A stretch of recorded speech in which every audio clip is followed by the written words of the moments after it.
With that, I'm delighted to introduce our speakers today. Doug Hancock has been a frequent flyer here at our coffees for a long time, and we always appreciate his presence. And the owner of the company he works for now, Rick Sebek, is here as well, and they're with Sebek Lighting and Electronics. So with that, gentlemen, take it away. We on? Hello. Yeah, I've been coming here for about 4 or 5 years, and I've heard quite a few good stories, entrepreneurial stories. So those of you that thought I was going to hear talk about lighting, guess what? Probably not. I do work for Sebek Lighting and Electronics LLC. We are a commercial warehouse company that deals specifically with LED, commercial, industrial, office type lighting, not retail or residential. But I had an opportunity in December to make a job change and come and work for Rick, and actually I kind of think with Rick. And Rick is here, obviously, and as I got to know Rick and tell his story, or he told his story to lots of people that came through our doors, I thought, what a great story for this setting here. And he's going to allow me to tell his story a little bit about the kind of the chronological timeline of the 2 businesses he has and the 501c3 he has, and just kind of the story. And then on the Q&A, I'm going to let Rick take it over and answer some of you guys' questions. But Rick kind of came from a corporate background, working for a state. Excuse me, I forgot something. Uh-oh. We have a drawing today. Oh, yes. Oh, we do. For a Starbucks gift card, so we're going to pass the pot Oh, here. gosh, yes. We'll take care of that at the end, but well, there you go. Can we get some free LED lighting? Free, well. All right, proceed, sir. Yeah, we'll think about that one with every mechanism gift card. But yeah, that's perfect. Thank you. Yeah, Rick came from the kind of the corporate background, working for State Farm in the adjusting field for a number of years. Catastrophic certification, I believe, and started kind of this is kind of back in the 2003 era. And as Rick he's sitting here today, but he got restless sitting behind that desk. And he had ideas of becoming a business owner, his own business owner, for quite a few years, pre paper route. So as the opportunities kind of came through his area, as far as the first business opportunity that Rick had was a concrete overlay business, and 2005, thereabouts. Yeah. And that was his first opportunity of owning his own business. Prior to that, he had mastered numerous skills in surveying, general contracting, and so that led into his first business opportunity. And as the bubble was going to burst, as we knew in 2008 in the economy, he kind of had a foreshadowing that was able to sell that business prior to that in 2008 and back to State Farm. The next business opportunity for Rick came in about 2012. His father-in-law had a e-commerce business, an import business, and the beginnings was a 5,000 square foot warehouse here in Lincoln. And he gave Rick 1 year. You got 1 year to prove your worth, son-in-law. And so it was almost to the day, wasn't it? I mean, it was a year. It says, here you go, you're on your own. So 2013, Rick's got the ownership now of, and I understand was importing tents. Small size event style tents that led to bigger size, 10 by 20, 20 by 40, 20 by 20, bigger tents, and electric powered cars for kids. As you leave or come, there's some brochures that tell more detail about these cars. Now these just aren't the old Barbie plastic cars that I remember in my age, but these are leather seats, MP3, MP4 capability, Bluetooth, all this stuff, and e-commerce. So they're sold online, Amazon, Walmart, so on and so forth. And that was, Rick was very successful. He saw that, he did the research, he's big into research, and he saw how the demographic, he researched the niche, who would be buying these products, and quite frankly, that led to more growth in 2015. So in 3 years of being on his own, He went from a 5,000 to a 10,000 square foot warehouse, built it himself. And that kind of continued to grow that e-commerce business. And about 2016-17, he was in the planning stages of a 30,000 square foot warehouse. And that's, he looked at the lighting and electric piece of this and was kind of shocked. Is that a good way to put it? Yeah, pretty much. Shocked at the cost of putting in LED lighting versus the old fluorescent, which eventually will be phased out. So anything new built in the last so many years, guys, is LED. So he said, hey, I know a guy, and that guy knows a guy, and we've got great, his import business, he all buys direct by the container load. So he eliminates the middle layers. And these are opened up, you know, they come offshore and they're opened up here in our warehouse, and I've actually had the pleasure of partaking in loading a few of those. But that's kind of the advantage of being a small business. You know, we have lots of advantages. I've worked for corporate America as well. You know, the money and the Amex card and the company car and all that. But it was kind of a little disingenuous. It wasn't quite as personal. And so it's just a great opportunity to talk about Rick's business. But going back to the savings, he saw this guy can drive about 2 miles down the road versus 3 car lengths. That's what it's about. He's got a vision. So he saw another niche, and LED lighting. And he had about 4 or so wholesale houses in town, but they also offer conduit and tools and other things. So he wanted to focus on the commercial LED lighting, office, warehousing, manufacturing. And he saved about $10,000 by finding his own sources, importing his own lights, and hence the LED business, and just that one on his own warehouse.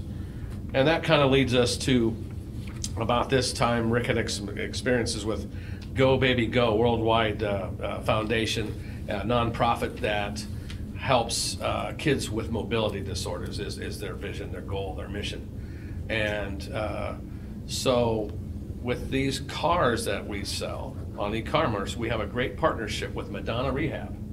They retrofit every $500 donation to SmileCenter.org, Smile Center Foundation, helps a kid with spinal bifida receive one of these retrofitted cars. And the facts and the research behind it are just blew me out of the water. Yeah, okay, a kid gets into the car, 3 to 5, they're having fun. So that kind of removes that stigma right away. You're like everybody else, you're having fun with other kids and having fun. But there is the research behind it. The therapists and the neurologists at Madonna have the research behind it that these kids are able to do these things in this car that's retrofitted for their disability helps them actually increase their independent mobility outside of that vehicle. So hence his give back. And so that's kind of the two businesses, the 501c3. We do focus, my focus is on the LED piece, growing that business development. We have taken great strides. It's tough when you are a new person, a new business on the block. And Lincoln may not be as progressive as some other areas. They're kind of getting entrenched in the way things are done. But we are, we're making great headway. We're having business growth beyond what we thought the first 90 days. Some of the things that I took away from working with Rick or working for Rick, advice, tidbits, is know yourself. I think, and I agree, some of these, these might be some of doctored up for what I think as well. But this is kind of the partnerships that we enjoy. Is one, you got to know yourself. If you're going to start your business and your young business, you got to know yourself and know your customer. Yeah, you're going to do the research and the demographics, and you're going to do all that. But know, be true to yourself. Recognize your weaknesses and hire accordingly. I talked to a good friend Travis about that before with other people, and if I don't think you want to hire everybody that is like me or like Rick. I think you want to hire accordingly. Don't overextend financially. That's a no-brainer. I guess I shouldn't say that. And Rick is very careful about taking the next step. He owns the property. He owns the building. I believe he owns all the forklifts, the equipment, and I'm sure there's reasons to lease and rent. But he's very careful about investing and reinvesting that profit back into the company instead of taking the profit somewhere else. So those are kind of my takeaways. It's great working for him. I think we got great things going on. I'll leave you with it's actually Mark Twain takes most of the credit for this, but actually Mark Anthony's in there too. But it's if you enjoy what you do, you will never work a day in your life. And so I'm going to open this up to Rick for questions that you might have on his entrepreneurial journey, and I think it'd be a great benefit. Rick, any questions? Doug says you never leave the office, managing like a couple Did I of say that? businesses. I mean, I'm not throwing you out of the, but so how do you like best optimize like running your business and your nonprofit and kind of have it where they're synergistic to each other? Because you don't want, I imagine that's probably a balancing act where you don't want to like just completely neglect the nonprofit, but if you focus too much on the nonprofit, well, you're neglecting your business. Like, so how do you like best optimize them working in conjunction with each other, like with your kind of a lot of your business goals? That is a challenge, obviously. I've just brought my wife on as the executive director for the nonprofit, which has reduced a lot of what I have to do for the nonprofit. So she focuses a lot, some of her time on that, as well as helping me manage the business. That's one thing I've done. Otherwise, it's just I try and give my time as needed to each individual. I don't know. I guess I don't know how to separate it out. It's just I'm just focused, and I just do what I have to do from day to day. It's not really an answer to your question, but any other questions? Yeah. Rick, Doug said that you've got a lot of vision, that you can see stuff down the road. When you buy in container loads, especially now that you're in the LED market, are you concerned about the product becoming obsolete before you use it all? I mean, if you buy in a container load, it says electronics, they just change so rapidly. Yeah, that's always a concern. That's why I don't know. I try and see what's selling, what's current. I mean, we have some history now, and I kind of know the market and the things that sell the fastest. We have the most of the things that maybe we're trying or they don't have as good a sales history. I just have a fewer amount of. So you can adjust your quantities in those containers based on what you think is going to sell. But do you have a way to do you take that gut feel or that risk to say, okay, this is just new coming on the market, I think that's really going to sell, and buy that before it's even popular with everybody else? 100%, yep. Okay, yeah, that's great. That was going to be my question. Mick, I got a question for you. In a commercial setting like a warehouse, you made the decision to install LEDs in your own warehouse. Mm-hmm.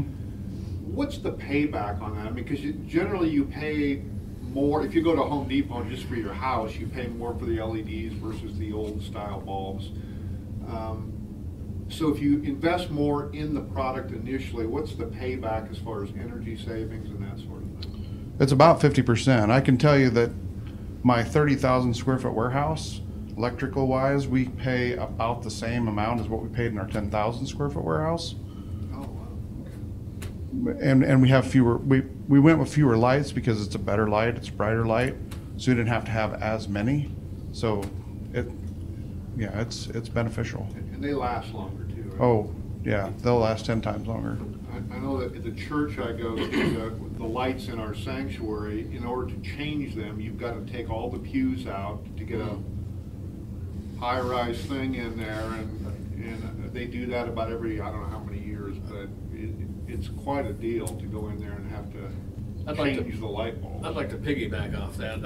Part of what the vision or the goal or the mission or the reason Rick got into the lighting was to pass that savings on to the end user.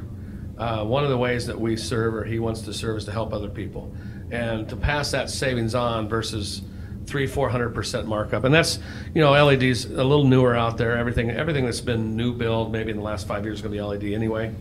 It's greener, okay? Initially it'll be the prices, and our prices are pretty competitive since we don't have so many middle layers.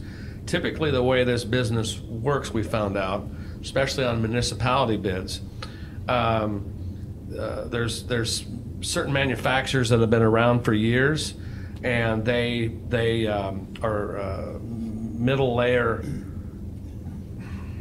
houses that are sponsored by them sell only to the wholesale houses. They cannot sell directly to the electrician or electrical contractor. That's where we're different. We sell to the electrician, the mom and pop, the Kidwells, the Commonwealths, whoever the bigger guys. We'll sell to them directly, hence alleviating a few of those layers. And then a taxpayer situation on a bid, that's huge. I mean, it's taxpayer dollars. A lot of people don't know this. But Rick's, I asked him what his best success story was. And it wasn't about some contract we got with Madonna or anything. It was a scenario in the second warehouse. He went to Pastor Tom, and we hired some folks that were staying at the city mission. And one of the, $25 a day, whatever it was back then. And one of the gentlemen came up to him at the end of the week and broke down and said, you helped me get out of the mission. That's where we're at. It's still people buying from people and how you serve and passing on the savings. As I find out how to navigate this world of LED and municipality bids, it's fantastic. But to your point, when you have LED, you're talking 5-year, 50,000-hour warranties versus changing fluorescents out, as Steve mentioned, maybe annually or more, and then the ballast wearing out. LED is a light emitting diode. That's what that stands for. And if you ever broke it down, they kind of look like bulbs to the non-experienced person, but they're actually little strips, little squares. And so some people think, I can just change one out. And we're not talking about the residential, but I got a little long-winded. But anyway, more questions? Are there any government incentives for a business to convert to LED? Yeah, well, LES offers rebates. Okay. So if you switch from fluorescent to LED, there are incentives for that. Isn't the city going through street lighting and that? Are they starting to go a little bit LED now, and are you having an opportunity to be a part of that process? They are switching over, and unfortunately, no, Because we we're weren't. good at the old-fashioned. Yeah, like Doug was talking about, it's hard to get in there. They, for whatever reason, decided to go outside of the city to acquire a contractor and the lights. So yeah, we've been battling that. Yeah, I actually testified at the council, and it wasn't anything illegal or anything like that. It was just a little outside the norm, and there's some people in this room that are well versed on bids. The Lincoln Public Library retrofit, it's $457,000 project for lighting. That's substantial money, tax dollars. And so, we like to do business locally. It behooves all of us to do business locally if we can.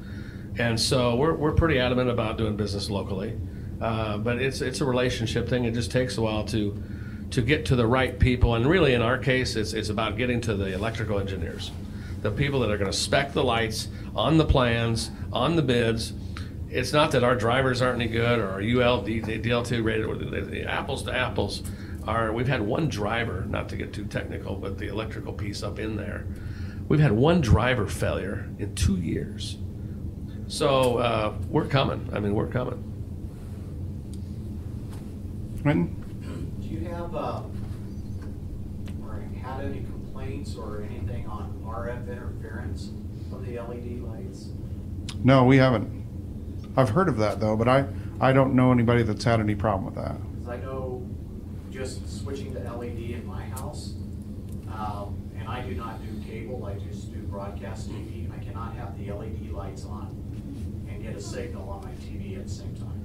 I've heard of some other people having problems with garage door openers, but I have LEDs in my house, and I don't have any problems. I was thinking more on the commercial level. We've heard these nothing. buildings. Yeah, I don't have any problem at our building either. We have all openers on all our doors, and I mean we don't have any like TV or anything that I would have anything compared to, but we don't have any trouble with our garage door openers. And with fiber optics, as far as residential and or commercial, as far as internet versus, well, residentially speaking, dish, the satellite dishes types things, sometimes those are different. But we've heard nothing from electrical contractors, design build people, end users about any interference on the commercial side. Yeah, and you would just have to deal with things that were on radio frequency. There you go. Yeah. That's old stuff. So like maybe baby monitors, and those other type of things that you can think of that use RF, like your garage door openers. Yeah, I have a lot of friends that are electrical contractors, and they've been putting these LEDs in houses forever, and I haven't heard anyone have too much trouble with it. Where do you kind of see like the Lincoln Omaha area moving forward 10 years from now in terms of like the dominant business industries? Because there is talk of like volatility in the soybean and agricultural sectors, and there's some leeway towards finance or tech as the dominant industry in Nebraska. Kind of what's your thoughts on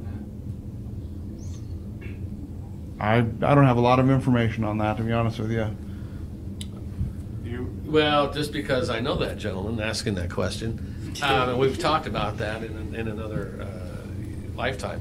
I think data analysts, what I still call analysts versus scientists, I think there's a huge need from that component.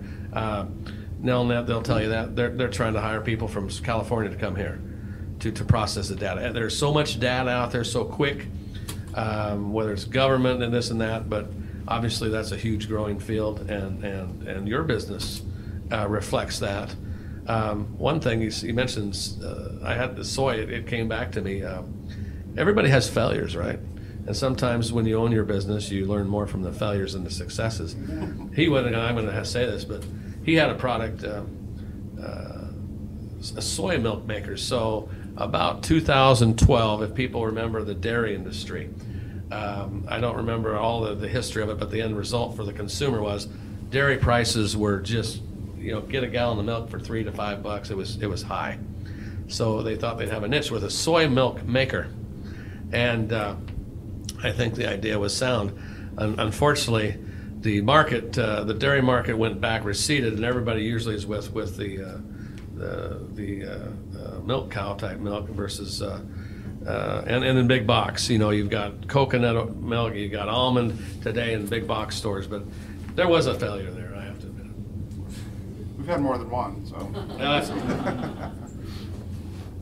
Yes. Are you specifically just in the Lincoln area, or how wide is your scope that you'll go and install or sell your LED product to? We've been in Omaha too. We went and looked jobs all over. I got a gentleman in Denver that's out looking for retrofit stuff, and we'll have another group in Kansas City coming up that we're going to pitch it to. So yeah, we'll go I'd like to stay kind of Midwest, but we'll see how it goes. We could drop ship anywhere. How long does it take to get a shipment? And, you get these overseas, I take it? Mm-hmm. So, how long, and how far out do you order? Usually 60 days. I mean, it takes 30 days typically to make the products and 30 days to get them here.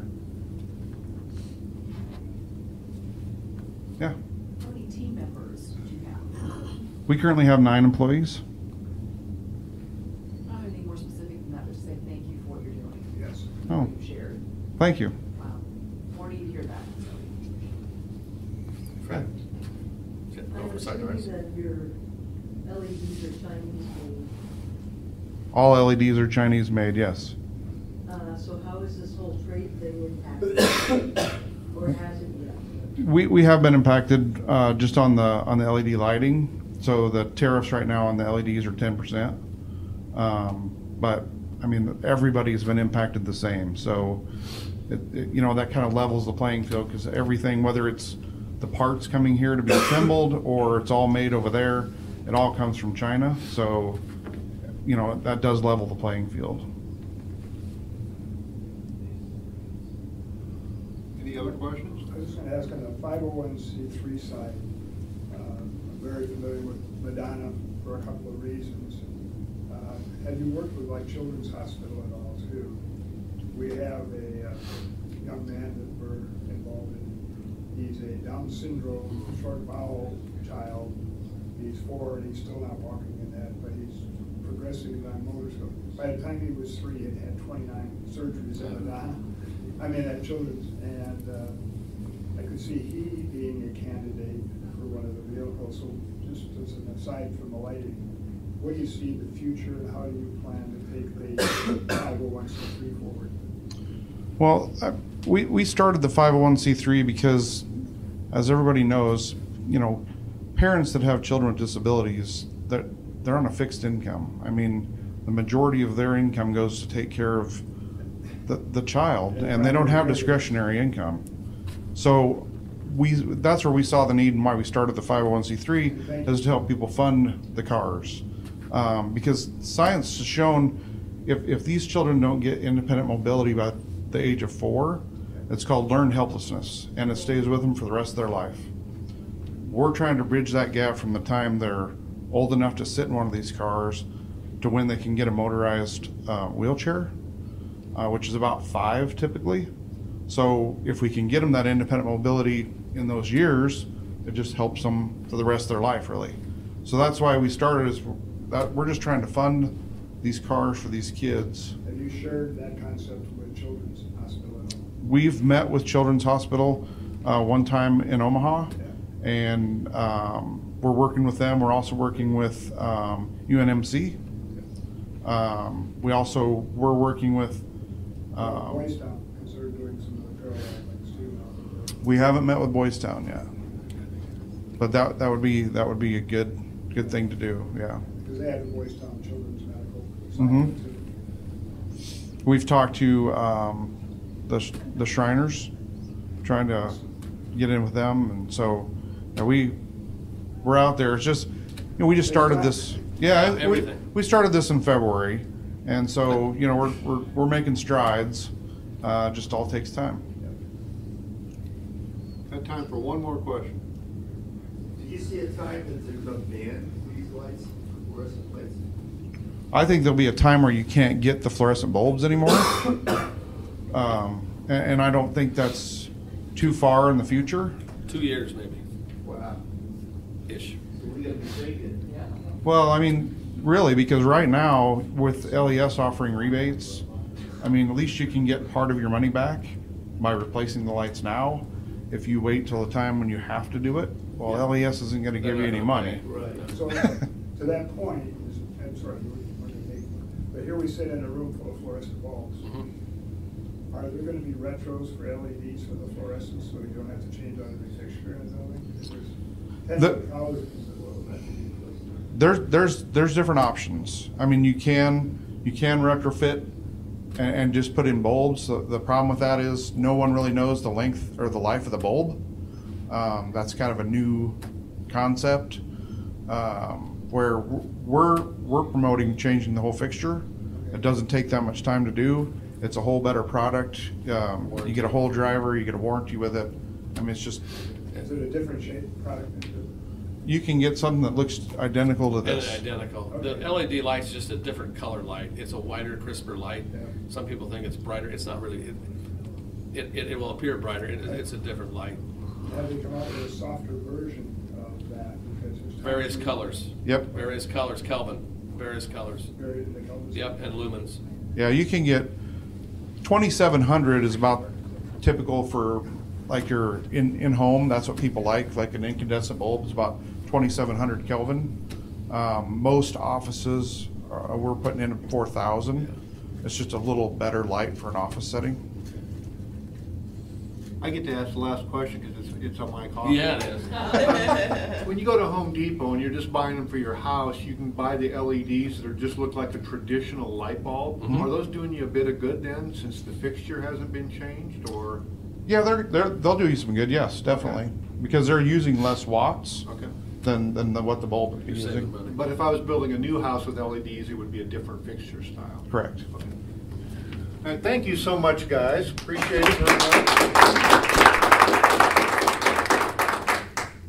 As a thank you, I'd like to give you both a Focus Oh. Suite coffee mug. These are not LED ready, but Thank you very there much. you go. Thank you. Thank you for being here. And now we'll do our drawing. Rick, would you like to do the honor and draw the winner here?